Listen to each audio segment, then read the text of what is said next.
Well, it's time to build in our Sonance speakers, Sonos Sonance. Well, it's hard to pronounce in English. First we need to fill up some holes in our MDF boards, because we used it for another in-wall speaker. And that's easy, we just cut out some wooden panels and fix it. Then we can use the cutout template that's delivered in the box of the Sonos speakers.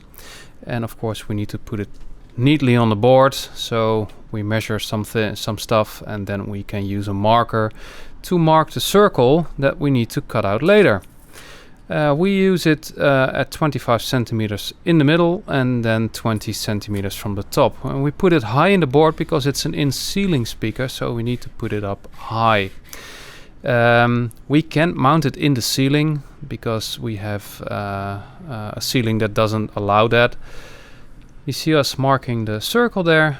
We do the same on the other board. And it's easy if you use a screw to fix it on the board, then you can just cut it out later. As you can see, you can aim the speaker, and that's a neat feature. We see it sometimes, not always, but this Sonos speaker allows some aiming of the sound field. And if you put it in the ceiling, you can aim it at the sweet spot, of course. Now we put the speaker aside and start drilling some holes.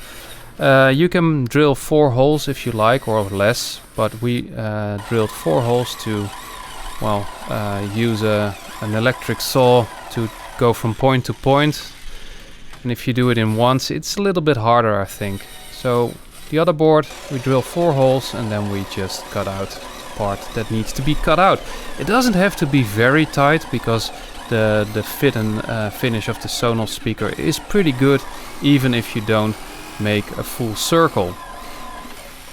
As you can see, we did an okay job, but not very well. Then you can screw it in. That's very easy. It's a system we see more often. Our Dali Phantom in-wall speakers have the same system, and it allows for a very tight fit, so that's a good choice made by Sonos. I don't think they built their own speaker in this case. I think they use another producer or factory to build their speaker, but I'm not very sure in this case, so maybe if Sonos can clarify that. Now the grills are magnetic, so it's a tight finish. Then we can put in the wires, red and black. Of course we use audioquest custom install wire, and it's very well, it's a friendly wire. It bends very easily, so you can put it away very easily. Now we put in the boards. Of course, if you put it in the ceiling and it's a lowered ceiling, you can do a better job than we did. But in this case, we swap a lot of speakers, so this is the only way we can test a lot of speakers. Well, the other one is also in.